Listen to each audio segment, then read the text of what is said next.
కన్యరాశి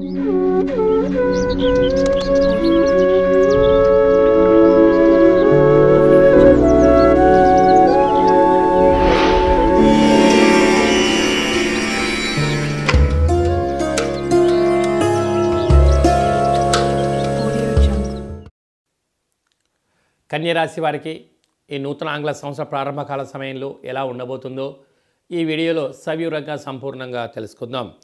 కన్యరాశిలో ఏ నక్షత్రాలు వస్తాయి అనగా ఉత్తరా నక్షత్రంలోని 2, 3, 4 పాదాలు, హస్తా నక్షత్రంలో 4 పాదాలు, చిత్తా నక్షత్రంలోని 1, 2 పాదాలు కలిపితే కన్యరాశి అవ్వడం జరుగుతుంది.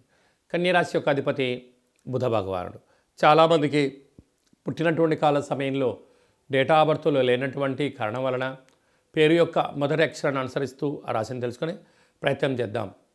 టో, పా, పీ, పు, ష, అణ, ఠ, పే, పో అక్షరాల వారందరూ కూడా కన్యరాశి జాతకులే.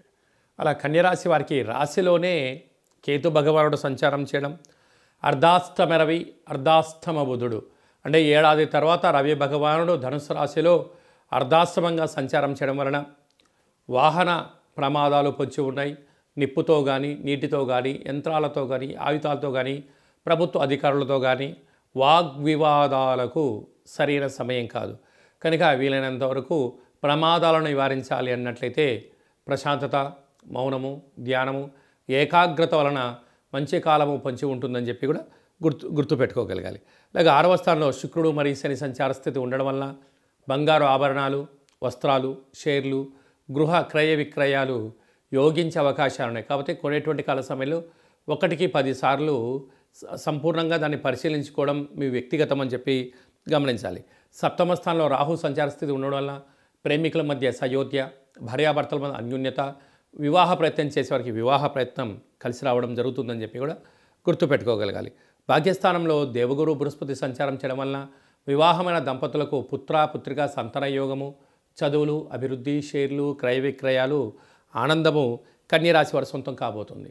లాభస్థానంలో కుజుడు సంచారం చేయడం వలన స్థిరాస్తులు, చరాస్తులు, షేర్లు, అద్భుతమైన పెట్టుబడులు, అధిక ఆదాయం వచ్చేటువంటి సమయం ఆసన్నమైందని చెప్పి గుర్తుపెట్టుకోగలగాలి. ఈ వీడియో మీరు చూస్తున్నారు అన్నట్లయితేనే కాళభైరవ స్వామి స్మరణ చేసే సమయం ఆసన్నమైంది. కాళభైరవ స్వామి యొక్క దర్శించే అదృష్టం కలగబోతుంది.